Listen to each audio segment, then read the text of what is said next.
It's a stupendous film. So I think one of the things I'll kick off with is basically you have an experience with this filmmaking team, quite a experience. And so why don't you go ahead and tell us a little bit about your relationship with the director of photography, and basically, how'd you get this job? I think this is the 13th film that I've done with Stephen, and probably the 18th film I've done with Janusz. So there is a core group of people that have done the last 13 movies with Stephen. It's pretty much the same group of people, and which helps incredibly to have that shorthand of communication, ability to understand each other and understand how we all work together. And it is sort of, it's a family that I would also call a very dysfunctional family at times, but it works. It's great. It's a great experience. How could we even imagine that family being dysfunctional? You've got a premier filmmaker, Steven Spielberg, and Janusz Kaminski, who've been, how many films have they made together? That would be the same 14. 14. No, 14. I missed one. I missed Schindler's. I came on right after that. Okay. You know, when you think about some of these films that Mr. Spielberg has brought to the screen, a lot of them have to do with amazing human drama, you know, besides the aliens landing and the sharks attacking. But a lot of them are the human drama of war. And you are now a veteran, so to speak, at least 3 that I can think of, between Saving Private Ryan and War Horse, and now this one, this significant American turmoil film, which is so devastating to watch. You know, just But this film is different than the others in that there really, except for the very beginning, there really aren't any battle scenes. That's a pretty gruesome one. I mean, it's just, what was amazing was the hand-to-hand combat. Were you in there with the camera on your shoulder? In the mud. In the mud. In the rain. In the rain. That was hard. Yeah, but obviously the poignancy of at the end of the film, near the end of the film, with President Lincoln riding this figure, this wonderful artistic figure of this lone president on this. You know, then later on you see that he's followed by the phalanx of all of his military there. But that was incredibly powerful. Yeah. So what is it about working and doing all this war footage? How does that, when you go at home at night? I mean, it's only a movie. It's only a movie. It's only a movie. But still, it's got to sit in you. Yeah, I mean, it is still a movie, and you know, we do it one shot at a time, and that's what is the magic of movies. Is that, you know, I mean, I always tell people when we did Saving Private Ryan, it was probably the most fun I've ever had on a job. You know, we were joking and laughing, and the actors that were in the film were all hysterically funny, and it wasn't until the first time I sat down in a theater and actually watched it that I realized how emotional and dramatic it was. I mean, it was amazing. Perhaps you were insulating yourselves. Yeah, it could be. I mean, that movie, my wife can attest to, is I would come home every day like, you know, like a little kid, you know, like all dirty and muddy, and, you know, we blew things up and got to play Army. It was fun. It's very nice. But, you know, this film was different in that, it, you know, Saving Private Ryan obviously was about warfare, War Horse. The last half of the movie was about World War I. This movie it wasn't really about the war, it was about the effects of the war. It was about the politics behind the war. The war was in the House of Representatives. Yeah, yeah. Were there different themes in the way it was, the camera work was, I mean, did Stephen and Janusz, did you have, and did you have this kind of discussion when we're in the president's home, we're going to do this style. When we're in the House of Representatives, we're going to do this style. When we're outside in the world. I mean, was there any particular difference that you had in the? You know, I think the style of this movie was the style born of necessity. You know, the necessity of location. You know, we worked in the state capitol we shot everything in Richmond, Virginia, in the Capitol building, which was the actual capital of the Confederacy, which was really sort of ironic that we shot the White House for what was at one time the capital of the Confederacy, but that was a practical location. And shooting it was incredibly difficult. It was all layered steps. The White House was a stage built by, Rick Carter, but most everything was practical locations. So the style of it was designed by necessity. So the exteriors of the Capitol steps, for instance, where the big speech was toward the end of the film, that was that's practical. That's practical. The people, it was one of the few visual effects that they did crowd duplication. Okay. But it was a practical set. What was it like working with Daniel Day-Lewis and how he would come to work and be in character and such and so forth? There was just recently I saw, because he won the Academy Award for Best Actor, he was joking that he's finally out of character. Yeah. Was he? He was 24 hours a day. I've never worked with an actor like Daniel. It was a unique experience for me to work with someone that was an intensely method actor. He became that character. He showed up on set in character, he stayed in character 24 hours a day. And the only way you could address him and deal with him was as president, was as Abraham Lincoln. We would ask if we had anything, we would say, Mr. President, and really? But he, because of that, it was a very different process. A lot of the joy of making movies is the collaboration of everybody involved, and as an operator, it's also the collaboration with the actors. But with Daniel, I mean, I have to say, it was an incredible honor to sit there and to be basically front row center of an incredible performance.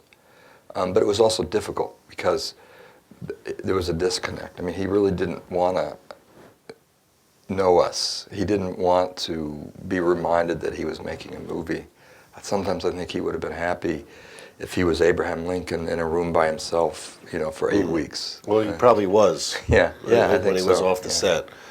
But it wasn't, I would say, a real collaborative process. I mean, we had to work around his, idiosyncrasies of being an extremely method actor.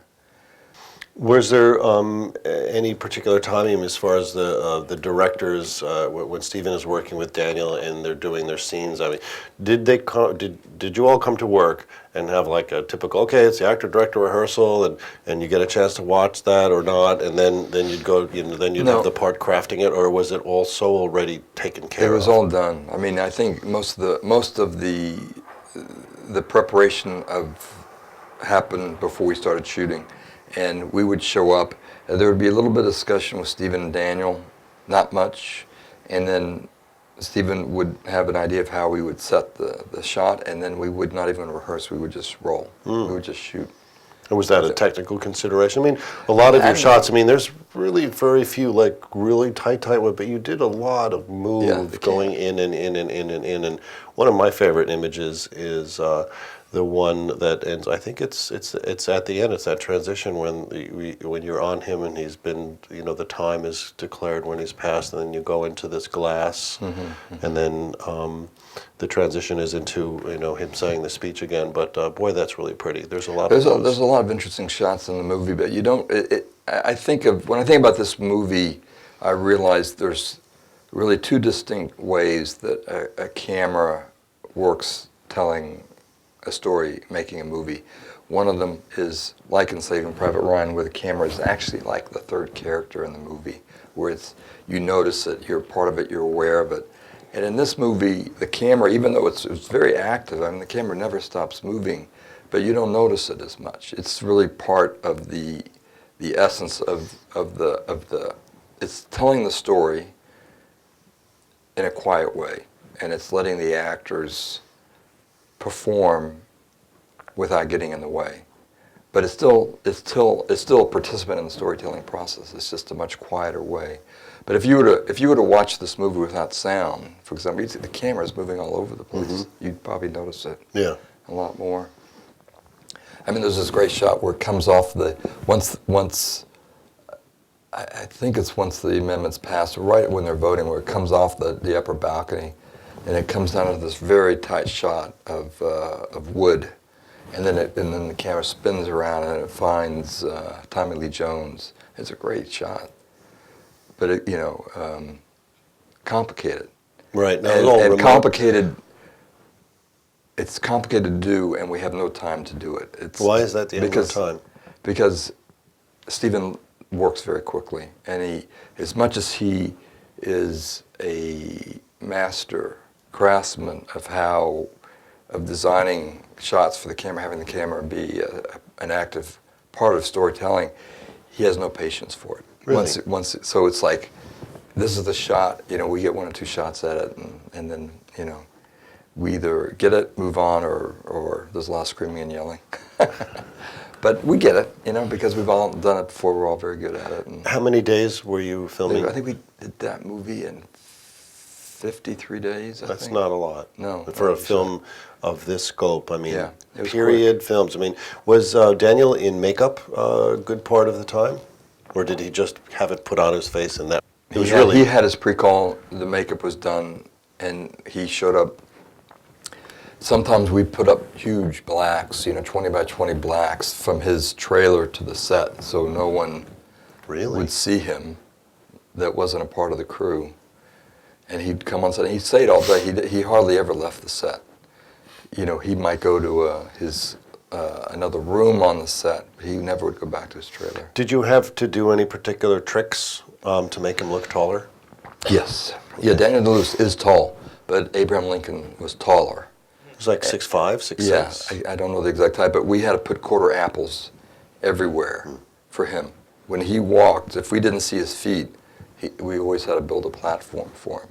And if the camera's moving and he's got a platform, it was sometimes very elaborate deck that he would have to walk on. And then working with him and Sally Field, who was not tall, so that was actually almost easy, wasn't it? Yeah. Yeah. Yeah, that's why the open. Not easy. Yeah, exactly. To keep them in the same frame and have a balanced composition is always pretty tricky. So we used mirrors a lot. There's that shot. Okay, in the bedroom. Mm-hmm. How did we not see the camera? Yeah, and that's I have to say is the amazing thing about Stephen is he doesn't plan these things. Like he walks on the set and he looks around and he says, "Oh yeah, look, there's this great shot in the mirror. Okay, this is the shot," and he figures it out at that moment without. I mean, he doesn't do pre-production. He shows up on the set and figures it all out.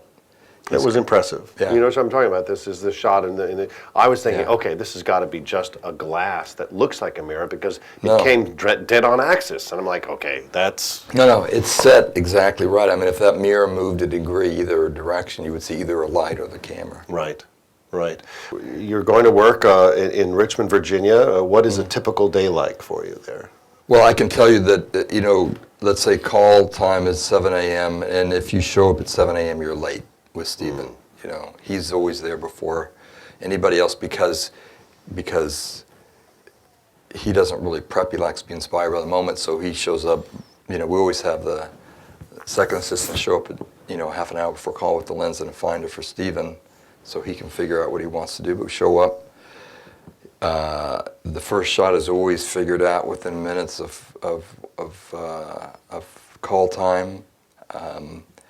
We do that shot, and while we're checking the gate, he's already on with a finder in his hand looking for the next shot. There's like no downtime. It's really bang, bang, bang, bang. We work really quickly. And you're right with him. Yeah. So it's you and he really do the shot compositions. Yeah. As soon as the shot's done, is excited just for the lighting, or is he involved in this specifically as well? Janusz is mainly.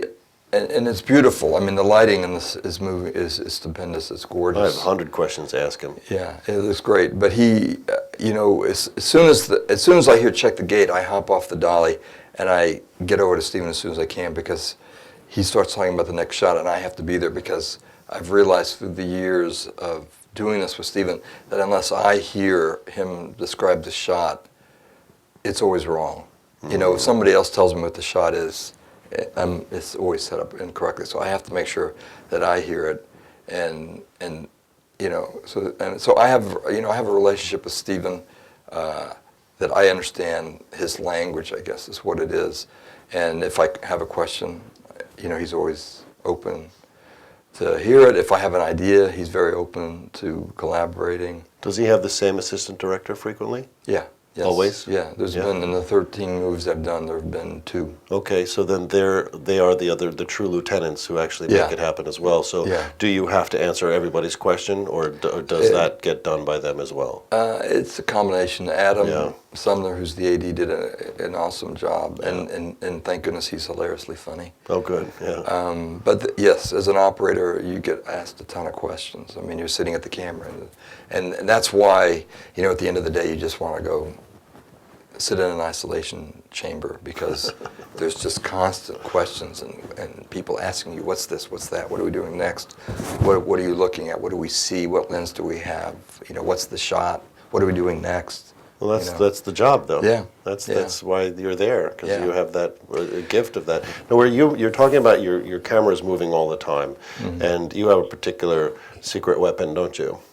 Johnny Mang, or Mango, right? So you've been on a couple of movies with him. Yes, he's an extraordinary dolly grip. And so what's the secret? How is he so good? Well, it's like anything. I mean, when you're on the camera, when you're working on the camera, whether you're the operator, even the focus puller, especially the dolly grip, it is an instinctual, intuitive process. You can't tell somebody how to push the dolly. You can't tell somebody how to operate a camera. You can define, you start here and you end here, but that whole distance in between is all coming from instincts. And Johnny Mang, who is a dolly grip I've worked with a lot, first of all, we communicate very well together. He's got a great sense of timing, great sense of rhythm. He really cares. He's very passionate about his job, and he's great. I can depend on him completely. I mean, sometimes when Stephen comes down and he says, okay, the shot starts here and it ends up over here, and and I look at Mango, which is what we call him, and we say, well, how the fuck are we going to do this? Because it's easy for Stephen to say, okay, the shot starts here and ends here, but there's 20 congressmen and 3 levels of chairs to get across. We look at each other sort of bewildered, and then we put our heads together and we figure out how to do it. So is there a percentage that you're on the dolly, regular gearhead, normally on track, or I know you love to work on the remote head. Yeah. And what particular, I mean, obviously this was a Panavision film, anamorphic? It was Super 35. Super 35, yeah, we shot okay. Spherical, yeah. And a film? Yes. Yes, film, okay. Stephen's pretty, those right out there in the hallway. Yes. Stephen pretty much hasn't made the digital jump? No, not yet. I don't know if he ever will, although I didn't think that he would ever. The last 2 films he's actually edited digitally, which he used to, he was the last guy on earth that cut with film, moviolas and flatbeds. So he made that switch, which makes me think that as much as he says he will never shoot digital, I question whether he might change his mind, but I hope not. What about, so getting back to moving the camera, what kind of, what were you using for remote We used cranes? everything. I mean, we use, dolly. We were on a Technicrane, but we had, a 50-foot Technicrane, 25-foot, a telescoping crane. When we were in the House of Representatives, we used a jib arm sometimes. Also, we had a small 12-foot Technicrane, and we used a Lieber head on it.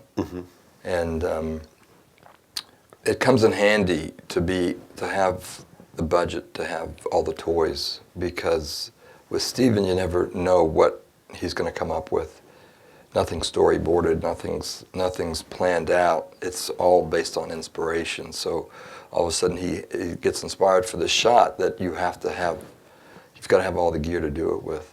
So you have a 40-footer filled with just all kinds of different... Yeah, whatever. I remember on one movie I looked at, everything. I think it was on Minority Report, and I looked and there was everything from a hi-hat, baby legs, dolly, Steadicam, 12 foot, all the way to an Aquila crane. Right. Just all lined up on the road. Like an artist's And it was palette. eeny, meeny, miny, mo. Right. Well, that gives you an incredible freedom, doesn't it? It does, yeah. You know, you don't have to compromise the vision, Yeah. but you do have to take care of the time it would take. Yeah, I mean, absolutely. do you ever get into a situation where you may think that something could be absolutely perfect for a way, but then there isn't the time for it? I mean, because either the sun is setting or something like that. But Yeah. There's always a decision you have to make as an operator. I always call it, it's the art of compromise, because I can say in my career, which has, been, long career, that maybe I could say that I've never done a perfect shot. And because there's always something you could do better about it. But, they say cut, and everyone looks at you, 100 eyes, how's the shot, is everything good? And you have to give it the thumbs up or down, and you have to make that decision then is, okay, what I wasn't happy with in the shot, is it worth asking for another take? Because if I do that, that means that I'm making the actor do it again, and he was fantastic, and it takes the time it takes doing the shot's going to take a shot away at the end of the day. Precisely. And so you have to make those choices about whether it's important enough to do it again. And so that's where it's the compromise that you have to make, and it's an art to understand when you're happy, when it's good to move on, or when you need to do it again. beat camera operator George Billinger. You've worked with him a lot. Yeah. George is great. And so how does it work out for you as a team, collaborative team? What shots that you're going to do? Obviously the A-camera shots, and how involved is he working with Stephen as well? The two of you around, or do you share that with him? Stephen likes one camera. Right. In fact, a lot of directors that I work with really like to just work with one camera at a time. So it's one camera, and everything's done from that point of view of one camera. George is the Steadicam operator, so when there's a Steadicam shot, of course, then George comes out and he does great work as a Steadicam. In fact, he makes me look great, because a lot of the shots that you might think are on the dolly were done with the Steadicam. Yeah, he's very good. He's very good. But we do one shot at a time, which puts a lot of pressure on the B camera, because on the rare occasion that we do pull out a second camera, he's got to be ready. I mean, he's got to know what's happening. He can't be on the truck making cappuccinos. He's got to be ready, prepared, understanding what's expected of him. Right. But how much Steadicam is in this film? There's not a lot. I mean, there is a couple of great shots that are Steadicam, with General Grant marching down, where the boat, coming off and on the boat, were Steadicam shots. The shot with the Tad Lincoln and the donkey cart, that was Steadicam. Oh, that was great. Yes, yeah, that's a good shot. That's quite a powerful scene when he heard his dad had been shot and he grasps onto that. That was the crane. Onto the railings. Yeah, that was just really terrible. It was wonderfully done. It's really great. I have a list of questions here, and Mitch has been leading himself into the next question each time. So, I'm going to ask the audience now if they have a particular question, a shot you saw that you were intrigued by, and how was that done? The question was about the dreams and how those were accomplished. Mm-hmm. We had a practical set, which was the bow of the boat, and we filmed Daniel Day-Lewis on the boat, and it was lit, and we did the moves that you see, but all the smearing and the sky and everything else was done as a visual effect, which I know nothing about. That was all post? It was on a green screen, yeah. Yes, that was post. But, I mean, there was a set piece, and we did have the actor on it. Well, I'll tell you what, if you had done more stuff on a boat, you probably could have gotten the Oscar for cinematography. Because that seemed to be pretty popular this year. And CGI, too. Yes, Go of figure. course, yeah. That was just an unexpected... We needed a few more CGI shots. Yeah, it was a very unexpected thing. But, that's the amazing thing about that Lincoln. It really is an honest film. There's so few visual effects in that. There's just very few credits. I mean, CGI credits can go on and on and on, and seeing that, there was just very little. What you see is what we did. Yeah. What was it like working with costumes like this? They were great. And the hat. Talk about the hat. Was that a particular thing or what? You know, one of the first movies I ever did as an operator was this great movie that John Sayles directed called Matewan. Oh yeah. And I remember shooting a scene because it was a period piece, and one of the characters had a top hat, and I remember framing for this top hat, and John Sayles said to me, "Don't frame for," you know. So it just stuck with me, you know, and you know, it's yeah. Sometimes you frame it, and sometimes you don't, you know. But it's part of his character, so you know, you have to make sure you see it. I mean, it's iconic, isn't it? Yeah. That's I loved it. how he would shove the notes and everything inside. Great. There. We pulled his speech out of it, and it was just really a charming script, and he really did a great job on the script. And script is great. and then obviously the cinematography is great. I think if I understand the question, it is how the production design and the art direction affect the camera, and it does. Yeah. Yeah, how affects... What are your tricks of the trade? I think in terms of when I walk on a set and you look at it, you know, Rick Carter, who did win the Oscar for that, and he did an incredible job, it was really detailed. And a lot of the detail on a set is really for the actors. It does, yeah. And usually if you work on a movie with a good production designer, it's almost as if they've built in framing devices for you. You know, it's like, it's easier to make a great shot in a great set than it is in a bad set, you know? Because a good production designer understands the camera, and they understand the format we're shooting, which was, 240, and they designed the set that way. And, Rick's sets were so luscious and beautiful, and the windows were in great places, and the doors were in great places, and it was dressed in a way that it was just easy to film in. Although it's interesting because, they tried to be very historically accurate, and the one thing that was a real pain was that they had these gas hoses that would power the lamps, and they were always wrong and in the way. So we always had to move them and take them out. The telegraph room was very interesting was because it had that. There was a higher angle shot that showed the wire going across there, and it was like, what we all sit together and you see in a group now. I mean, everybody's on their phone, and it's like, what a different time to actually wait for a telegraph to come that's got, earth-changing history that's happening there. We're all sitting there holding hands and being tense for all these dots and dashes. Yep, dots and dashes.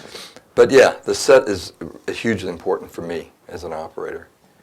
And the way it's designed really dictates the frame in lots of ways. Well, one thing that David had asked, though, is like, do you count your steps? I mean, No, do you count your pans or anything like that? It's all intuitive, isn't it? Yeah. You just really feel it. And, even doing it, you're probably on your 10 millionth panhandle turn, at least. Yeah, no, I see it. I don't, like I would say, I don't count my steps or the revolution of the wheel, but when I see that part of the set come into the frame, then I know that's where I'm supposed to be. Tara, you had a question. The funny thing about the actors is that because Daniel was so method, that it was almost like an infectious disease, and all the actors became very method actors, even if wasn't their natural way of working.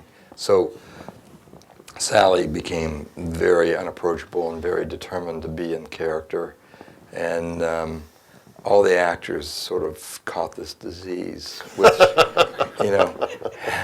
it made the film better, but it was harder for us, The only person who didn't ever catch the method disease was David Strathairn, who was fantastic, and he was on the set every day, even when he wasn't working. He would come to the set and just watch, because he was so amazed by, Daniel's performance and by the way Stephen worked and the way the crew worked around Stephen. I think it was just he was so blown away by it that he just wanted to watch. So He was there every day. The Congress was practical. Okay, so that was no That was- walls could fly for no. cranes and all that stuff? No, Okay. that was practical.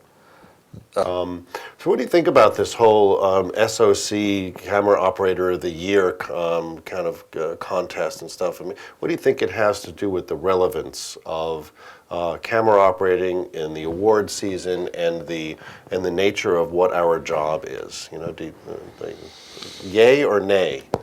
I always have had my issues with awards for creative endeavors. You know, especially, they make such a big deal about the Academy Awards, and how do you judge one performance, one, cinematographer's work against another? It's just creativity and intuition. How do you judge what's better? And so it ends up that the Academy Awards it's really more of a marketing tool to sell movies and for people to see movie stars in fancy dresses. Mm-hmm. But it's an issue. I mean, I remember Woody Allen never ever going to the Academy Awards because he stated that it's not, how can you award, somebody for being a better actor than another? Sorry. So, it's the same for camera operating. I mean, how do you judge one better than another? Because like I said earlier, there's different styles of camera operating that are it's very obvious, it's very apparent. It's where the camera is really another actor in the movie. And then there's movies like this where the camera is much quieter. But I'm in a way prouder of this movie than I am of Saving Private Ryan, because this was a 140-page script. 140 pages, that's huge. And a lot of it was double column. And it still feels very cinematic. Mm-hmm. Oh, truly. And it's visually, it's always interesting. Lots of ways Saving Private Ryan was easy to make it look interesting because, it was handheld and things were blowing up and it was a great script, of course. But to use the camera in a subtler fashion, it's not always apparent to an audience the skill that's involved to make it that way. So how do you judge whether this film was better operated than than another? Yeah, I I mean, don't know. the transparency of the work is what I feel is the highest quality, where you do not sense that there is a camera telling you a story. It's not anything that catches your attention. It's just like you're watching, you don't even see the acting, It's just, you really are involved, you're engrossed into the magic in the dark room in the theater. I always thought it would be interesting to make a movie where it was just 1 millimeter wider, and you would see everything that's outside of the frame that you don't see as an audience member, and you would be amazed at the total chaos that exists outside of the frame. And as an operator, most of our job in a way is an editing process of what to keep out of the frame. Right. Not always practical things like flags and stands and microphones, but choices of what not to put in. I guess but it's total chaos outside the frame. The part of the thrust behind the question really is to get your feedback on is what's the relevance within our community of filmmakers, because the costumers get their awards and all that stuff, and we really haven't given. We do a Lifetime Achievement Award, of which you have that achievement, but it's in order to bring the contest into the public eye, and actually, in fact, we as in the SOC have seen it as a marketing tool to get more participants from the studio, so that we can have them embrace the camera operators as a celebrated craft, and not just a contractual necessity as it was in the past. Yes. Yeah, I agree. Yes, so absolutely. I mean, on that level, it is important because what I understand about the whole awards night that the SOC does is that it's an incredible event that celebrates the people that actually, the nuts and bolts, the people that actually make the movies, and it's not about the celebrity, and it's not about the marketing, it's about the people that are making the movies, and primarily the camera operator is an integral part of that process, and it is great to recognize it, the importance of that craft and how it gets translated into the process of cinema. Absolutely. I remember meeting with you earlier in the year, and you were excited to talk about this film. You know, as you know, after being nominated last year for War Horse, right, and then you know, knowing full well that this would be a major contender, as you were saying. Oh, I've got this movie Lincoln coming out. It's going to be pretty. And Lord knows, I don't think we could have gone a day without, you know, living in Los Angeles without some sort of media invasion, whether it be billboard bus buys or television commercials. And it's a very accomplished film, and I think it's also very significant historical. You know, just when we think about what the politics are right now in the bipartisan fighting and all that. It's like it's been going on for a long time. So it's been great, but it's been really terrific to be able to have you come here. Was there a last question? Okay, Ron. How does Janusz handle the film stocks? Does he stick with one film stock? What was it? Did he mix film stocks? Does he make the call? Yes, no, Janusz makes the call about the stocks, but I have to say, that's one thing as an operator I don't pay attention to. I don't care about what film stocks. I don't care about what filtration is in front of the lens. I just care about, you know, 4 lines of the frame, what lens we use. Did they in fact use different filtration? They should have straightened out it later. There was quite a bit of filtration on that. Janusz likes a certain filtration. I think it's the Pro Mist. At the time, okay. Pro Mist? Yeah. And that's good to know. And do you know if they used one stock or maybe mixed? Oh, he mixes them. He mixes. Yeah.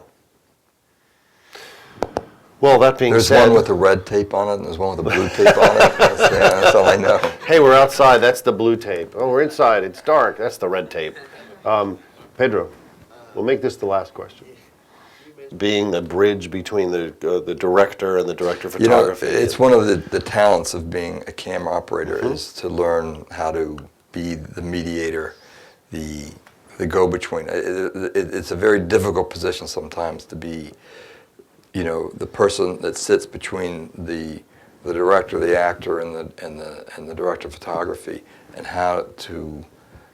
It's almost like being a politician at times, and knowing how to please everyone's interest, even though really the bottom line is you got to please Steven, but then you have to appease. You know, it can be very complicated. It's like being. I always call it that you're sitting in the eye of the hurricane. You know, when you're on the camera, and it's fun, but it's a lot of pressure. And we enjoy being the storm watchers of your work, truly. Thank you very much, Mitch, for taking the time out and bringing your family and your son's classmates to the screening tonight. And that's kind of fun. I'm going to shake your hand on that because it's been terrific. You're welcome. Thank you.